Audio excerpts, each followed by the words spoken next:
Okay. Hey everybody. Um, Bad news. I recorded this earlier and it didn't work. So that's the bad news. The good news is I'm going to re-record it and it's going to be shorter for you all to watch because there's not going to be class discussion. So consider yourselves blessed, and I guess I'll just have an opportunity to run through this again. Um, my name is Nick. I am your TA. I'm also Dr. Allison's lab coordinator, and I've been her lab coordinator for a couple years.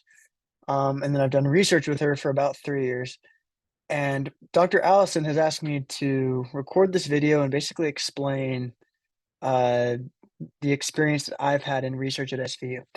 And I've worked on multiple projects. The first project I ever worked on was a gratitude intervention. It was a randomized controlled trial. The intervention group was told to keep a gratitude journal, and the control group was told to, I think if I remember right, they were told to um, keep track of things they learned at school during the day or something like that. And the hopes was to see if there was an effect that on subjective well-being, that those who kept the gratitude journal would be subjectively happier. And we had no findings, no significant findings. And that's about as far as that project went. Then I ran a second project that was on victimhood, it's specifically around the construct called the tendency for interpersonal victimhood. Um, and that's basically this victim mentality that people sometimes talk about, the tendency for us to go woe is me, or make ourselves the victim of situations, and it was specifically looking at times when we may have this mentality even when we're not being victimized. And it found that those who are more grateful and who are more mindful tend to have less or tend to score lower on measures of victimhood. So they're inversely correlated. So that was the finding of that study. And then my most recent study is the study that I'm going to be talking about today. And the reason why I have it titled here, putting it all together, is by what I'm going to do is I'm going to go basically step by step through my whole process of what I did with this project. And it's basically going to put everything together that you've learned, almost everything that you've learned in this class so far. And it'll be a great review. And it will also be an opportunity for you to integrate things and see how they all work in practice. And hopefully take it from the textbook into a real life application. And maybe some of the things that I go over right now will be helpful for what you do as you prepare for your RCT proposal that you'll be starting. So that's how it'll work today. Um, I will, if I remember, if I think about it, I'll pause every once in a while to allow you to pause the video if you would like, to think about some things. Um, as I ask a question, I'll let you pause and think about it. Um, Otherwise, I'm just going to go with this, and I think I'll film this in two segments, just in case it doesn't work. Then I don't have to record the whole thing to find that out. I can at least go halfway and find out that it didn't work. Um, so there we go.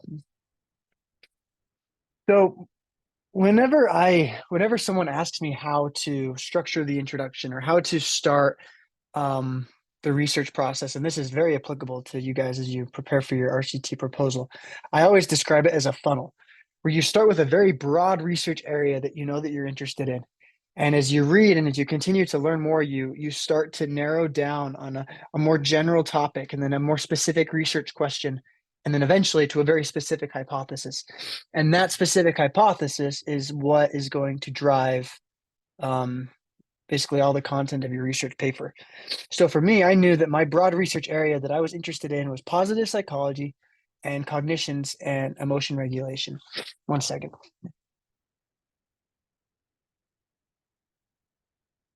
All right. So I knew that was my broad or my broad research area that I was interested in. So what I did is I got into the literature and I just started looking at random studies that go under that category, just finding something that I think would have been interested to study. And I came across self-discrepancy theory. And to basically just briefly go over it, self-discrepancy theory posits that there are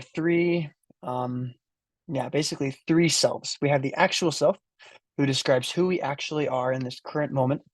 We have the ideal self, which describes who we ideally want to become. And then we have the ought self, which describes the person who we feel like we ought to be or should be or are morally obligated to be. And what the theory says is when there is a discrepancy, a difference between the actual self and either the ideal self or the ought self, then there's some sort of emotional distress that is associated with that. And a lot of studies have looked at psychopathology, so anxiety and depression specifically, although they've looked at other things as well. So I was very interested in this theory, and I kept looking into it. So now that I have my general topic, I have self-discrepancy as my general topic. As I read more into self-discrepancy, I was able to narrow it down to a very specific research question, which is why doesn't everybody with a discrepancy feel distressed or anxious by it? Oops, clicked the wrong button. There we go.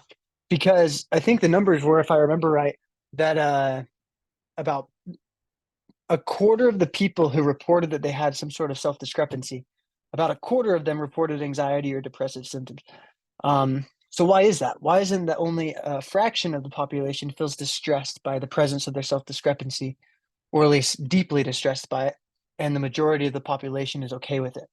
So that was the research question that was really really interests me and what kept me going. So I funneled down even more. So now that I knew the research question that I was interested in, next I knew that I needed to find a specific hypothesis that I could actually study with. Because still, that research question is still too broad. I have to keep narrowing it down. And the statistical way to talk about the question that I had was what moderates.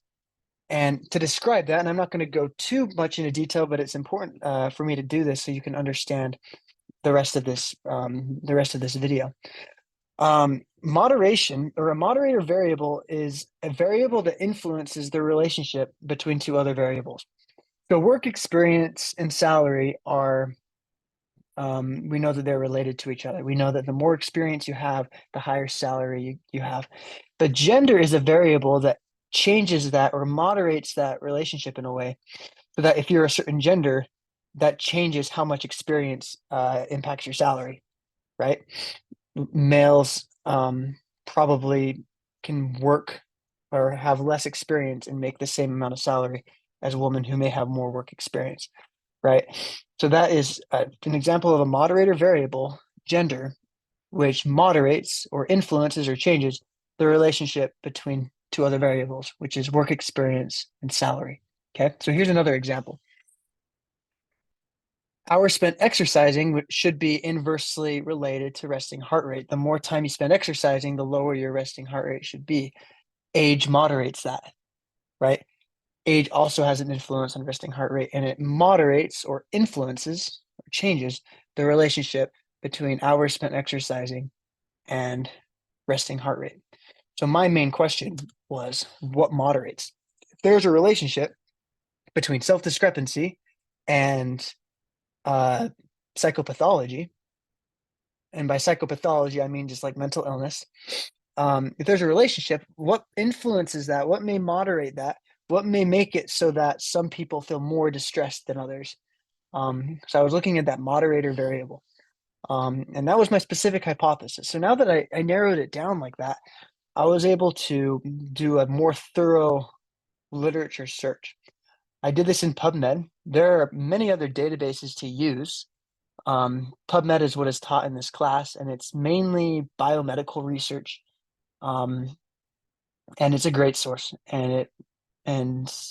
But just know that there are other databases out there to use to search the literature. It's not just confined to PubMed or PubMed Central, which you may be more familiar with, but it's the same idea.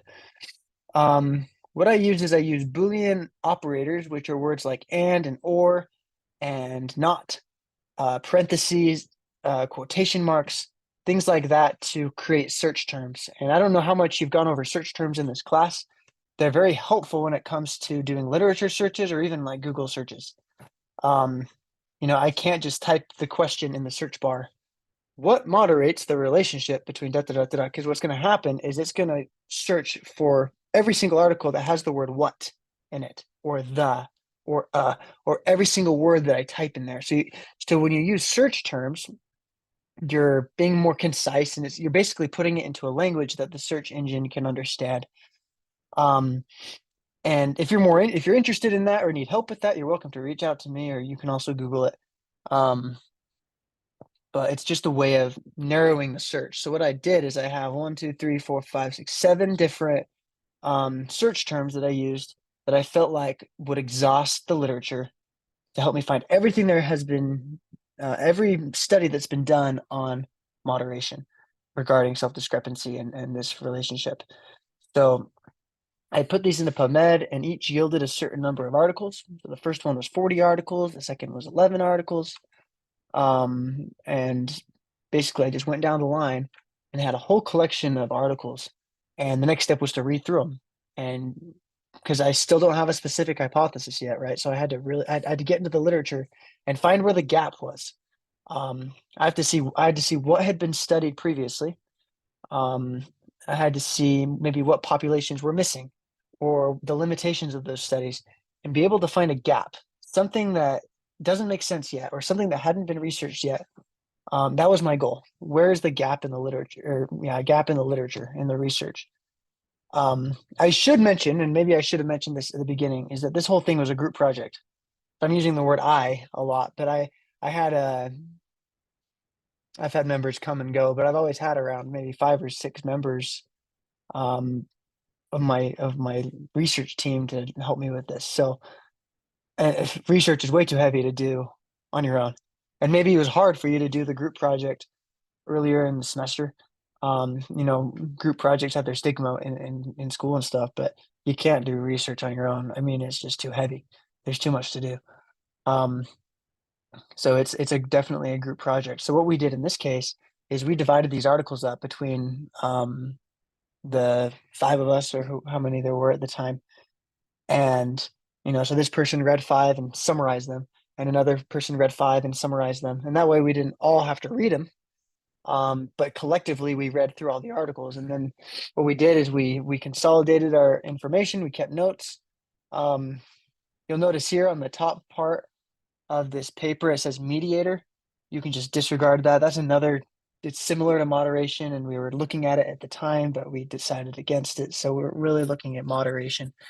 And then once we consolidated that, we had a research party, as we like to call it, and we met in the academic center, and we just took notes on the board, and we discussed, and we were really just trying to figure out where's the gap in the research, what's the pattern, what's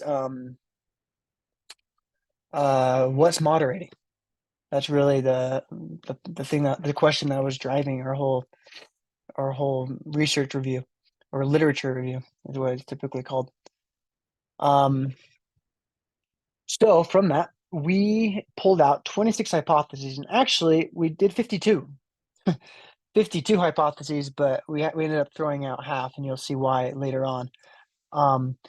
And I've later learned, I've since learned that that's kind of a lot, and there's statistical reasons why you don't want to test a bazillion hypotheses. In this case, it didn't matter anyways. But yes, 26 of them. You read that right. And the reason why, and you'll notice that we have this list of things like hope and optimism and aspects of emotion regulation. Those don't all add up to 26, but the actual self, we ran multiple tests of different independent variables and dependent variables. So actual self and perceived stress, and then actual self and negative affect, and then the ought self and perceived stress. So different combinations of those, and that added up to 26. So lots of different moderators. I should add that we looked at perceived stress and negative affect instead of psychopathology like anxiety and depression, because it was easier to sample. We would have to recruit a whole sample of people who would qualify as being clinically anxious or depressed, and that's harder to do than just doing a normal sample. So we just chose to measure as an outcome variable, as a dependent variable, perceived stress and negative affect, because everybody has that to at least some degree. So it was really to simplify the analysis. And I should also say negative affect, if you're not familiar with the word affect, you can just synonymously use the word emotions. There are differences, but for our sake, just know that negative affect is basically like negative emotions. So there's that. IRB. Maybe you remember what the IRB stands for. It stands for the Institutional Review Board, and they do ethics approval of human subject research. So every institution has one. At our school, Dr. Gardner is the new chair of the IRB. There's other members, there's students and faculty who sit on the board.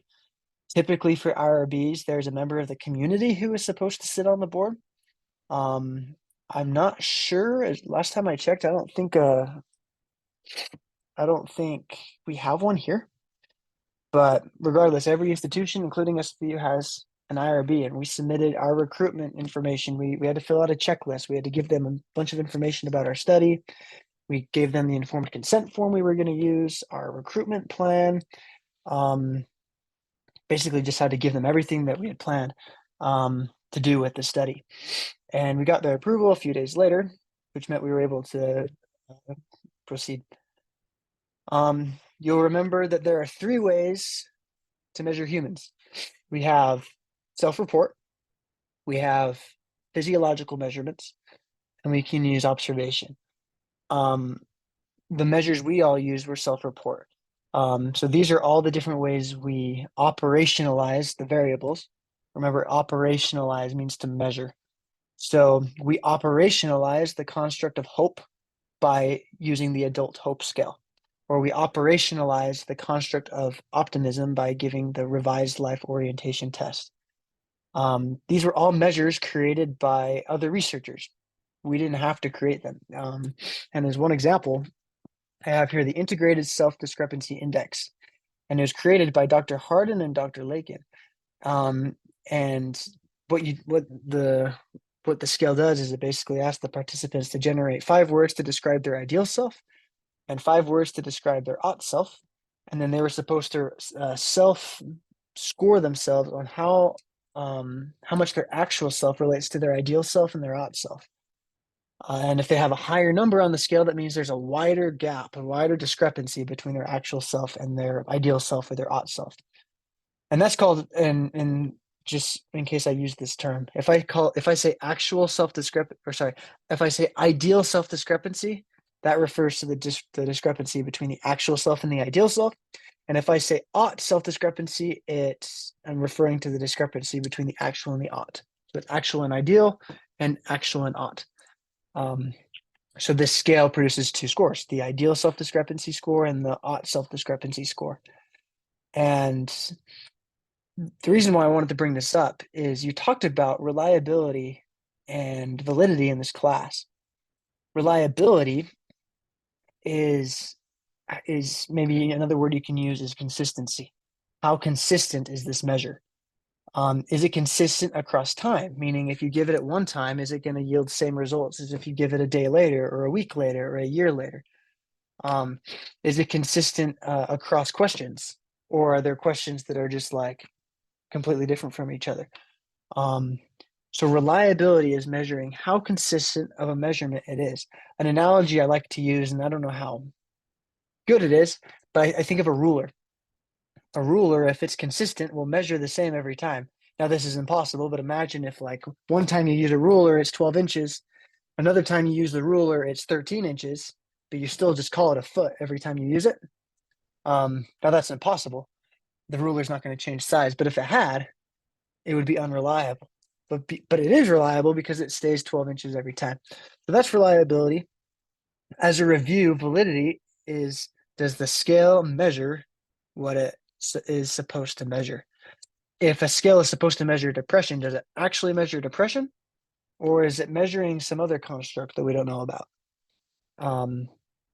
So that's the idea behind validity and reliability. And how we deal with that in research is when researchers make a scale, they do this whole new study, and the whole purpose of the study is to support or to give evidence for the reliability and validity of that scale. And once that scale is made, and once it's supported with data that says it's reliable and valid, then you can use the scale in whatever other study you want.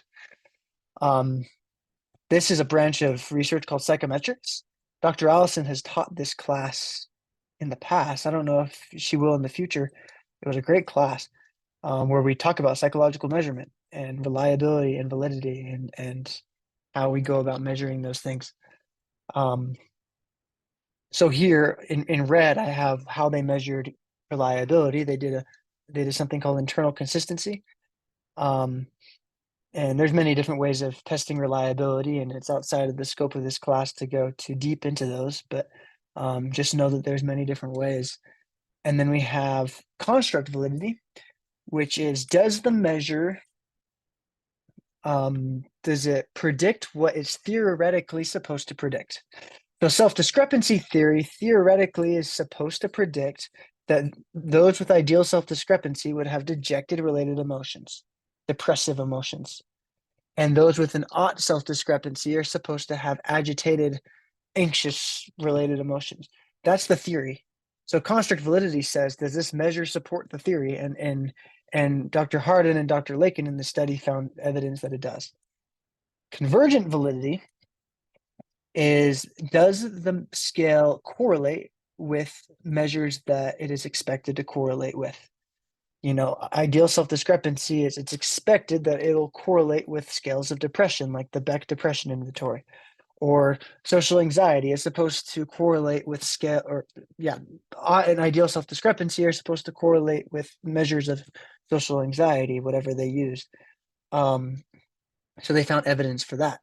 Now, there's many different ways to measure validity and reliability, and when I scanned the article, this is really what they looked at.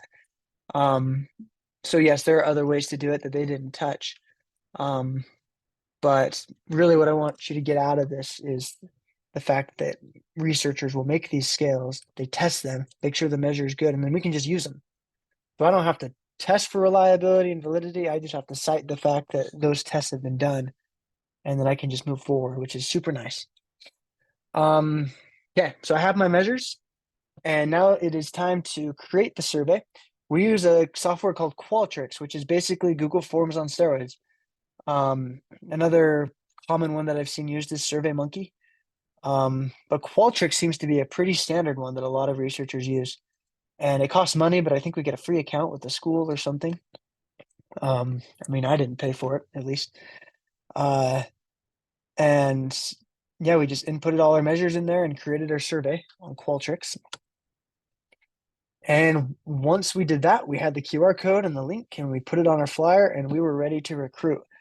I should mention that recruitment at SVU is difficult, and the reason why is because we do not have funding to incentivize people to do it. A few weeks ago, there was a person on campus. She wasn't an SVU student, but she was sent to administer a survey on like drug use in Rockbridge County or something, if I remember right. Maybe that rings a bell for some of you. Uh, she and basically she handed out the survey to everybody, and anybody who took the survey was promised like a $15 gift card or something like that. Every single person, and the whole survey only took you like 15 minutes. So of course you're going to, um, of course you're going to want to take the survey. It's well worth your time. You get a Chick-fil-A dinner or something afterwards. Um, so there's an incentive. They have money, and a lot of time for research. There's a big part of it is applying for grant money, and the head researcher, the principal investigator, as they call it, they they get grant money to run this research, and then they can hire research assistants to help. They can incentivize people to take the survey, and it streamlines everything.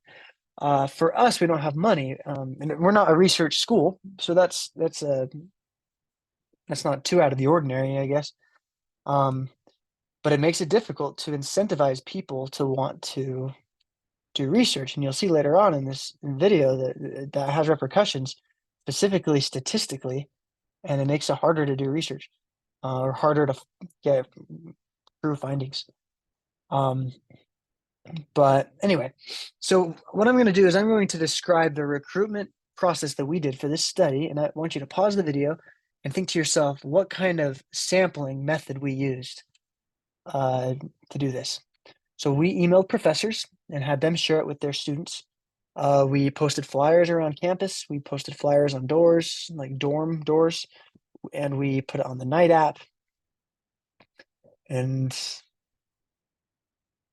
maybe put it on different group chats and things like that. So based on the description I gave, what kind of sampling did we use?